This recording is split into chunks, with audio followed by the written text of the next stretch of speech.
सरकारी जगह को निजर दर्शाई पूर्वतन सरपंच रास्ता काम अटकाई अभियोग प्रशासन द्वारस्थ हेले वर्तमान सरपंच और ग्रामवासी बरी ब्लॉक अंतर्गत रतलांग पंचायतर 5 नंबर टी रे लोकंक सुविधा पाई एक कच्चा रास्ता को पक्का करा जाउछि। पेवर ब्लॉक पकाइबा पाई पंचायत तरफ अर्थ बराद करा जाइछि। आदर्श ग्राम योजना रे ई रास्ता रे 6 लाख टंका व्यय अटकल रे पेवर ब्लॉक पकाई उन्नतीकरण करा जाउछि। हेले पूर्वतन सरपंच विक्रम सामल निजर व्यक्तिगत जगह रही बोली दर्शाई रास्ता काम को बंद करिथिबा अभियोग होइछे।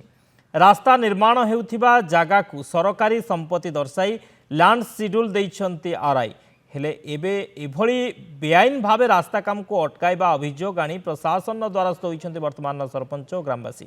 जाजपुर जिलापाल बरी बीडीओ और तहसीलदार को अवगत कराइछंती। शीघ्र रास्ता काम आरंभ करने को समस्ते दाबी रखिछंती। आमे घंटे रास्ता गवर्नमेंट राइज बोली हमको से बंद करके रास्ता को से जमी कहते मो जमी मोर कहीकि पिलर पोतिकी रास्ता चिन्ह कर देइछन हम घर बाहर कर देउना। आमे 5 नंबर लोक टोटाली घर 8-15 दिन रहीचु। कहीं रास्ता बंद कर आम पिला छुआ स्कूल गला बेलू कार पड़ी हाथ भांगुची कार साइकेल भांगुची कार गोड़ भांगुची सेठी असुविधा आम गोरु गाई बिल बारिकी गनु फसल गोटा करिया आमे परिक अखंज होउछु रास्ता कोन पई बंद होउची। नदीघाट ठारू आरंभ करी जेनासेई मंगला मंदिर पर्यंत गोटे प्रथम गोटे बाट चला रास्ता थिला ताकू तापरे से रास्ता पर उन्नतीकरण करिकिनी से रास्ता टिके आउ टिके चौड़ा हेतिला।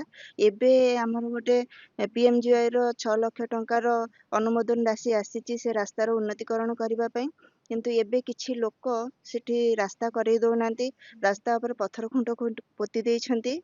से आम नोटिस को आसी कथा किंतु आमे आरआई को मध्य कुआई तलार कुआई सेटा को सेटे मापचुप कर देला परे जना पड़ जिवो जना पड़ला परे रास्ताटा को क्लियर कर देबो। 144 टा अवश्य ऑर्डर हम पाइनु किंतु आमे सुनिचु जे हां से जाइछंती सब कलेक्टर कोर्ट रे भी केस करछंती बोली सुना होउची।